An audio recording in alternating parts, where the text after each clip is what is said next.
Imagine a cross between Plate Up, Hands of Fate, and Binding of Isaac thrown in. This is my idea for a new roguelike game I'm building in Godot. Hands of Fate has a really good card system that builds a deck of events as you go.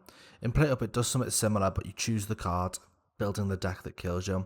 I think it's a really interesting idea that I want to kind of hybrid use. I really like Binding of Isaac's dungeon room styles and the layout, so I kind of want to put those together.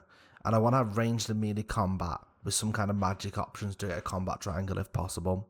For the design for the deck of cards that I'm going to use, it's pretty simple. The controller holds all the available cards in an array. When a card is chosen, its method is ran, any linked cards add to the deck, and then that card is taken out. Using this, we can create what's akin to a skill tree. Cards can be unlocked by first unlocking other cards that can then develop the game.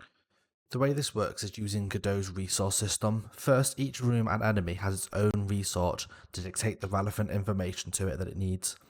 Then the cards in the deck can then point to that resource and tell it how to change when ran as a resource of its own. So currently we have two different options. The first are room cards and enemy cards. So the room has how many enemies it can spawn and the list of what enemies it can spawn. The enemies have how much attack they have and how much health they have. Using this base system, I've come up with a few basic options implemented. The first is more enemies in the room, so we can add up to 2 more. So we can have 1 enemy, then 2 enemies, then 3 max enemies. Currently we have an ogre, a crab, and a mage for enemy options. Then we can have an enemy stat change. For the future, my plan is to first create a vertical slice just to show off what the game can offer.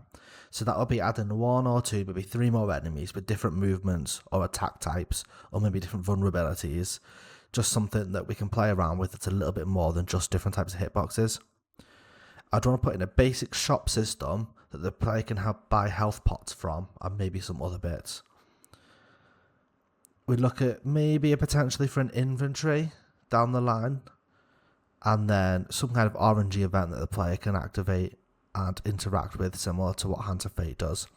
And then finally, I really want to put in some kind of boss event, something simple that will create a unique fight system that the player has to interact with to kill the enemy.